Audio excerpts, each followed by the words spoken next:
Hope you all have had a good day and are ready to study together. So I had after a while we'll have our invitation song, Trust and Obey. But until then, I had two questions turned into me that had nothing to do with the sermon this morning, and that's okay. So I'll address them first. One of the first question that was asked of me is Jesus the Rose of Sharon? So take your Bibles to the Song of Solomon. Song of Solomon.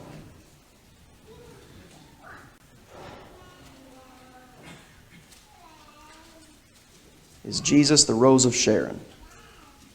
I guess that song's in our book.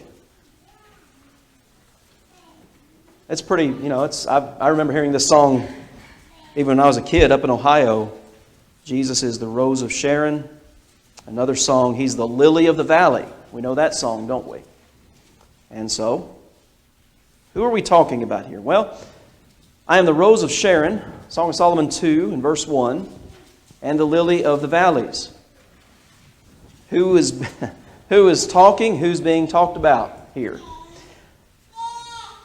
Some interesting things have been done with the book of Song of Solomon. One of them is it's a book that's not been studied much. I mean, when was the last time you heard a sermon? I'm including myself in this. When was the last time you heard a sermon where the preacher got up and say, all right, open to Song of Solomon? It doesn't happen very often. It's probably the least studied book of all the Old Testament, perhaps of all the Bible. And I would say because of its content. And I would say because of the confusion that surrounds its content. I was in a class several years ago where the instructor, we're going to go through the book of Song of Solomon, and his introductory thoughts were, this is a poetic representation of Christ and His church. And it's not. This has nothing to do with Christ and His church. But I think one of the reasons this book has been explained that way is because of the content. And it's almost like we're afraid to talk about the content that's in here because it's pretty explicit, some of the language that's used in here about the relationship between the lily of the valley and the one speaking of the lily of the valley and the Rose of Sharon. So what are we talking about here? Well, so some of your Bibles will just have the title of the book and then the chapter and verse breakdown. Some of your Bibles may have little titles at certain sections of the biblical text to show you what's being talked about. So I've got one of each of those here before me. One of the main characters, if you will, of the book of Song of Solomon is called the Shulamite. And this is a female individual, and we do not know who it is. So obviously, being the Song of Solomon, we know who the author of the book is, Solomon. And he is writing about his love, his affection for this Shulamite. The one time that phrase is used, referring to her as such, I think it's in Ecclesiastes chapter 6. But anyway, we don't know who it is. There's speculation on who this Shulamite is that Solomon is talking to or talking about.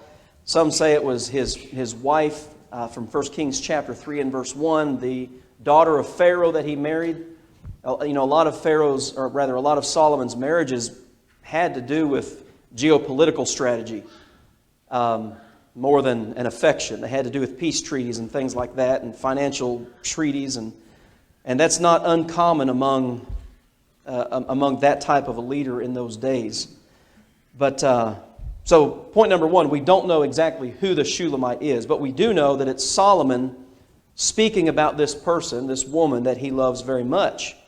So just starting here, Song of Solomon chapter 1 and verse 1, the Song of Songs which is Solomon's. Let him kiss me with the kisses of his mouth, for thy love is better than wine. Because of the savor of thy good ointments, thy name is as ointment poured forth. Therefore do the virgins love thee. Draw me, we will run after thee. The king hath brought me into his chambers. We will be glad and rejoice in thee. We will remember thy love more than wine. The upright love thee. So this is a totally unique document in all of the Bible by its content. And as you can see, just reading the first 4 verses there. But then it goes on to say, looking at a King James Version, it says, I am black, but comely. O ye daughters of Jerusalem, as the tents of Kedar, as the curtains of Solomon. Well, if you look at a New King James, it says, I am dark but lovely. Well, why is this Shulamite dark? Why is this woman dark? Well, it's because she's been working out in the field. And her skin has been darkened by the sun. And so she's ashamed of that. Today we kind of, we'll pay money to go lay in a bed for I don't know how long to make our skin dark. And I suppose if you want to do that, that's your business, but we'll pay money to do that kind of thing. Back in this day, for a woman to be dark was kind of a symbol of a low status. She had to work outside. She was in agriculture, and so her skin got darkened. So she's ashamed of this. As you continue reading the text, she's ashamed of the tone of her skin because it was not appealing to the men of that day to have that type of skin.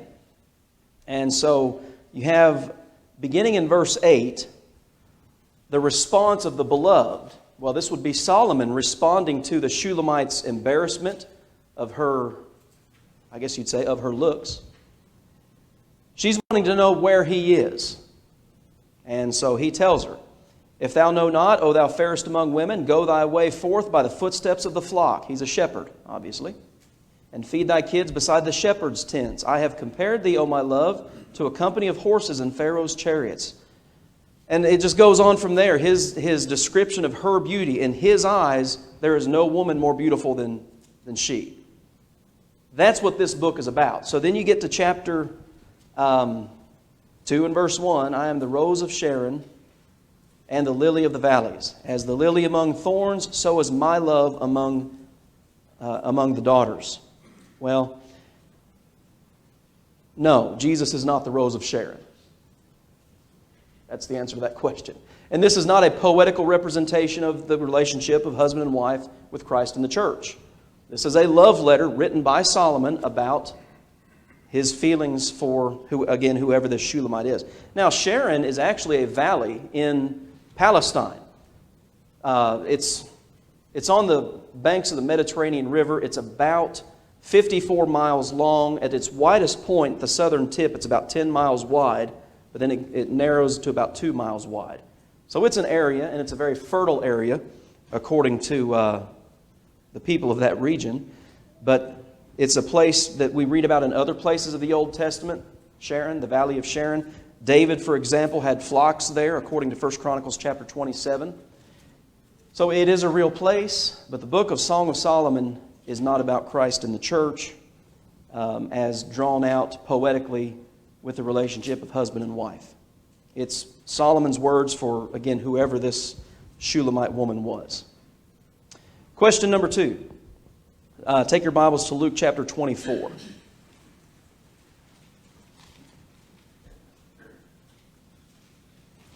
Luke chapter 24. And this question has to do with what we've been studying on Wednesday nights. So I thought it would be good to go ahead and address it too.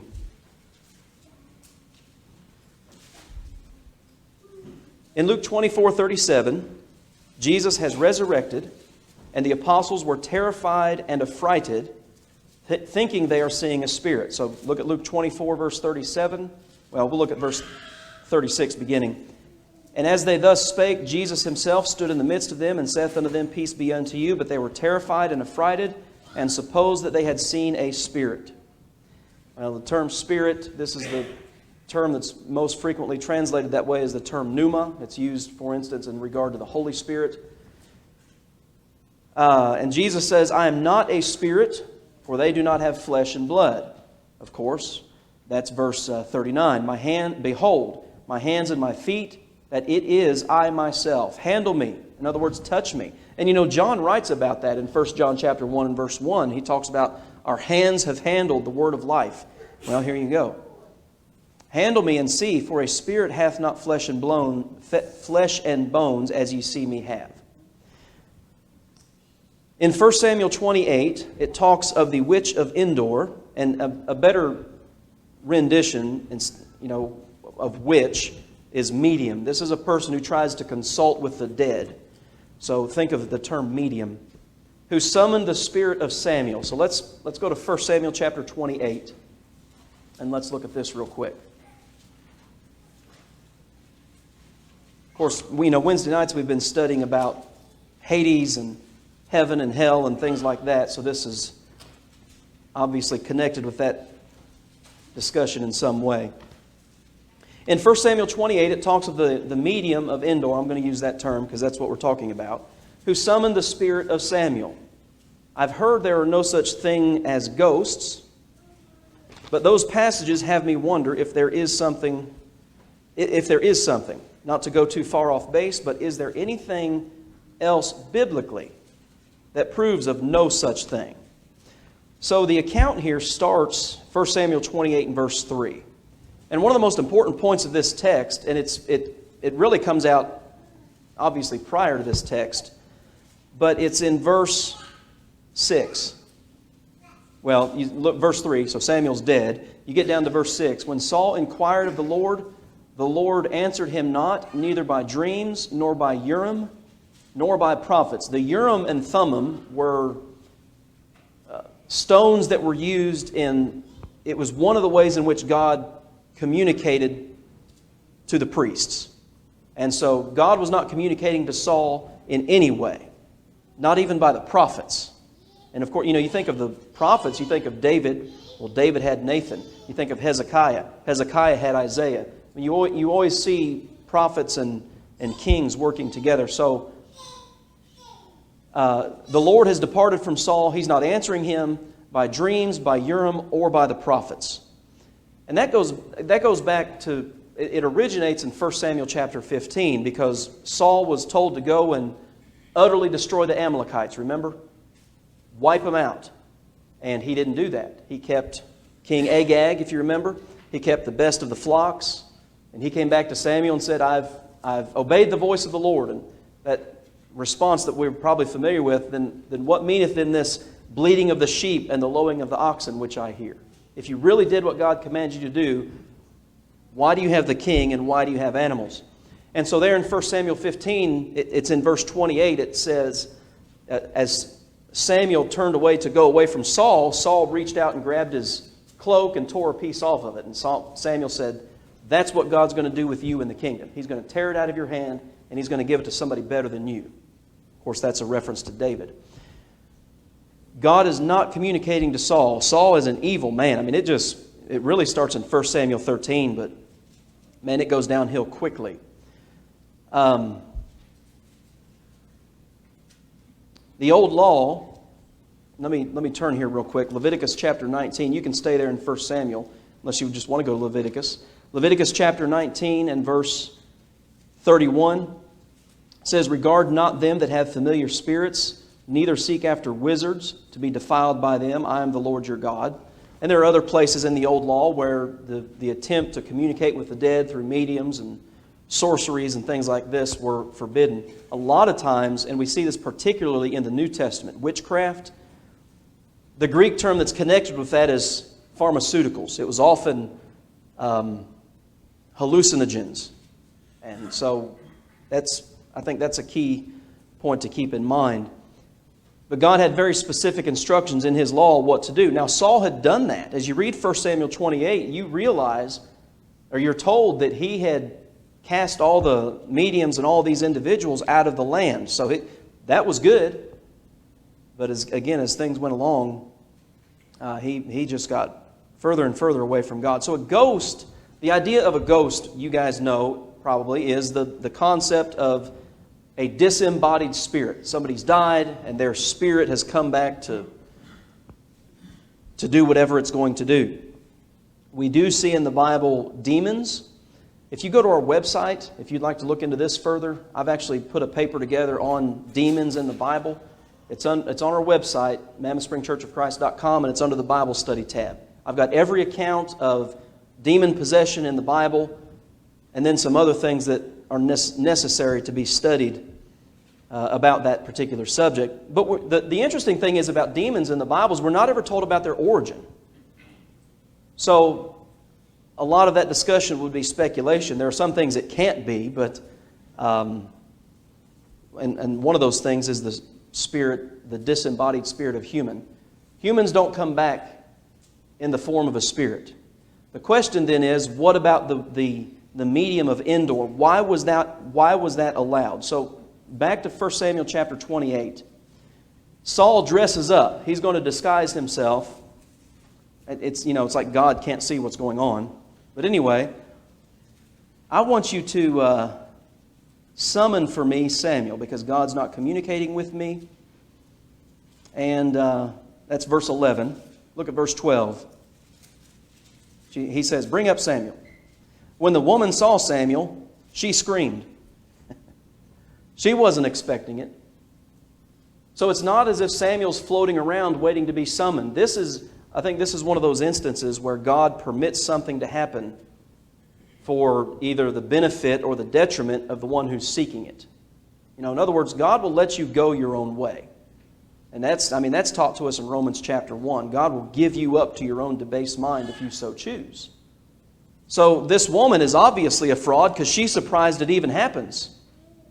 All right?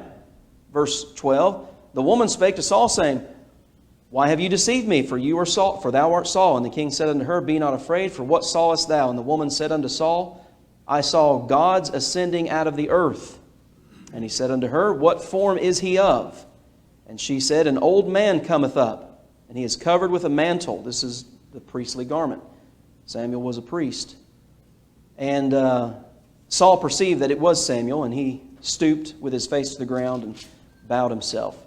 And Samuel said to Saul, why hast thou disquieted me? Why have you bothered me to bring me up? And Saul answered, I am sore distressed, for the Philistines make war against me, and here it is, and God is departed from me. Saul was aware of his condition when all of this was going on. God is departed from me, and answered me no more, neither by prophets nor by dreams. Therefore I have called thee, that thou mayest make known unto me what I shall do. Wherefore then dost thou ask of me, saying, the Lord is departed from thee, and is become thine enemy? And the Lord hath done to him as he spake by me. In other words, the Lord has fulfilled what he said he would do. Samuel's the one who told Saul, or rather, God is the one who told Samuel, who told Saul, I'm taking the kingdom away from him. I'm departing from him. This is no evidence for ghosts or a disembodied spirit. We have to remember a couple of things. Number one, we're dealing with the time where miraculous events were taking place. And I'm going to show you a passage that deals with that more here in just a minute. But number two, it's like I was saying earlier, 2 Thessalonians 2 talks about this, where God will allow people to believe a lie. And I'm not saying what is happening here is a lie. What I am saying is that Saul was in such a condition that I think God permitted what happened here to perhaps wake him up or open his eyes, whatever the case may be. So let's do this real quick. Take your Bibles to Zechariah chapter 13. Zechariah chapter 13. There is no biblical evidence of ghosts. Now, having said that, I will also say, when Jesus came walking on the water to the disciples, it's recorded in Matthew chapter 14, it says they were disturbed, for they thought it was his ghost. And the Greek word there is actually phantasma. They thought it was a phantom.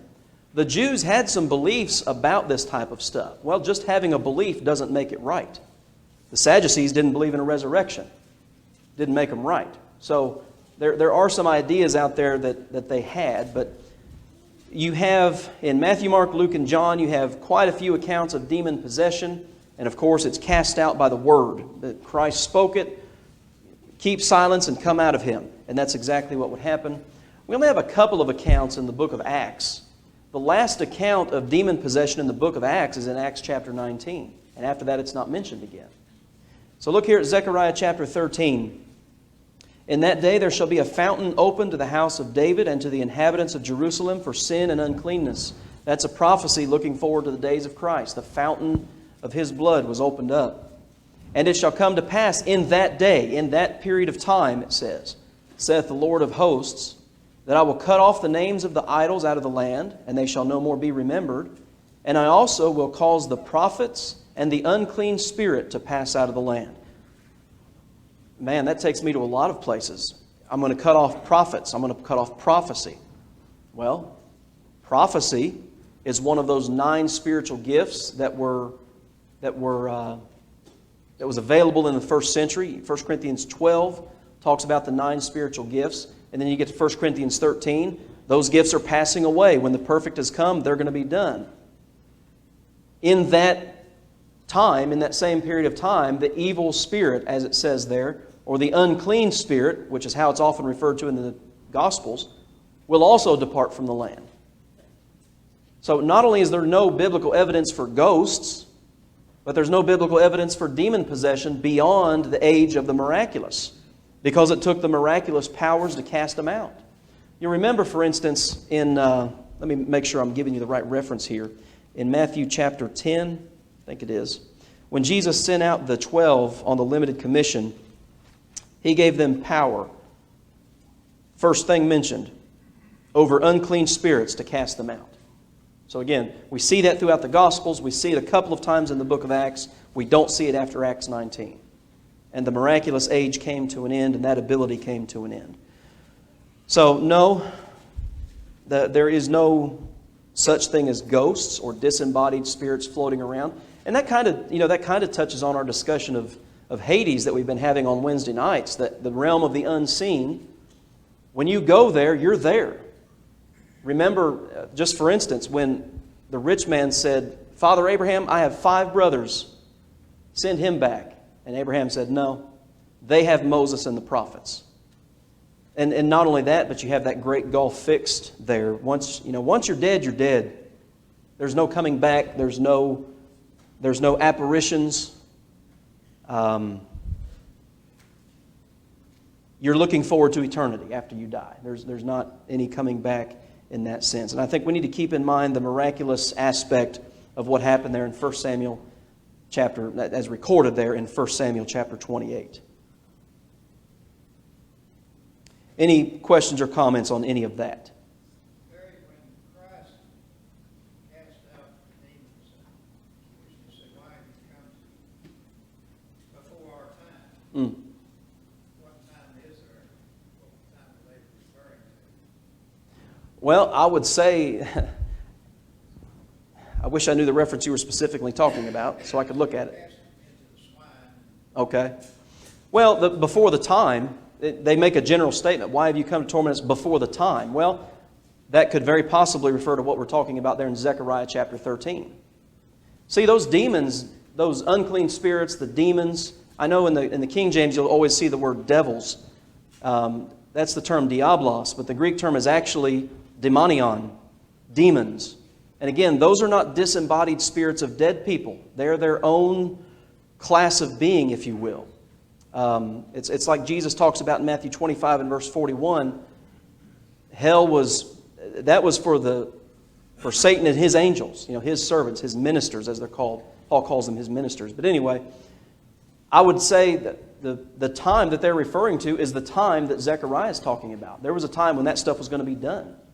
And that was with that end of that miraculous age. Because all of those miracles came to an end within the first century. We don't know exactly, we don't have a date. But it came to an end during the first century. 1 Corinthians chapter 13 talks about those things passing away, ceasing, and vanishing. That's what those 3 terms Paul uses in regard to the miraculous.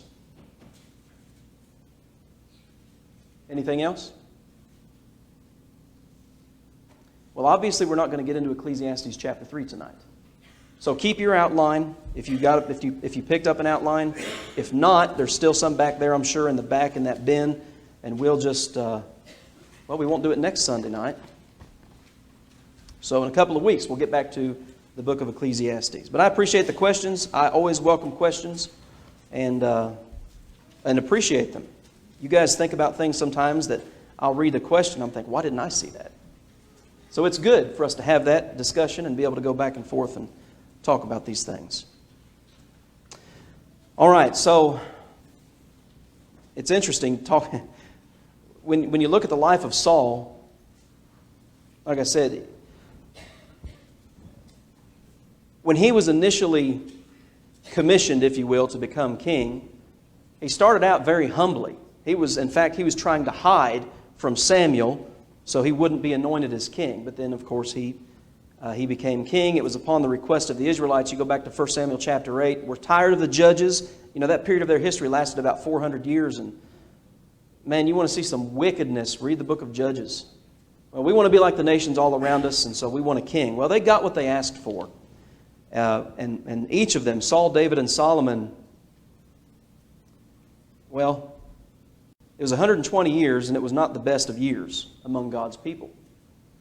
But, you know, God's people requested something that frankly was not really according to God's will, because they turned to those kings and they made them their leader as opposed to God. God wasn't necessarily opposed to a king. I mean, you go back to Deuteronomy chapter 17, and he even lays down, okay, when you appoint a king, here's what he's to be and here's what he's not to be and do. So he laid out the guidelines, but I think in his knowledge, God knew what that would turn into. And that's what it turned into, something not good. And Saul is just a primary example. When you deviate from God's will, it will never turn out good. Never. So our goal then is to trust and obey. To place our faith in God and do what He would have us to do. I think of verses like Colossians chapter 3 and verse 17. Whatever you do in word or deed, do all in the name of the Lord. We want to be doing what's right. We want to be faithful to God. We don't want to be in Saul's position where the Lord departs from him. We want to be faithful and obedient to the will of God, because it's like Jesus tells us in Hebrews 5, or the author tells us in Hebrews chapter 5 and verse 9, that Jesus is the author of eternal salvation to all those who obey Him. So we need to be sure that we're obedient to the will of God. It may be that there's somebody here tonight who's ready to obey the will of God in becoming a New Testament Christian. It may be that there's somebody here tonight who's ready to obey the will of God in being restored to your faithfulness if you've fallen away. So we're going to sing the song of invitation, and if you have a need to respond, let's do it right now as we stand and sing.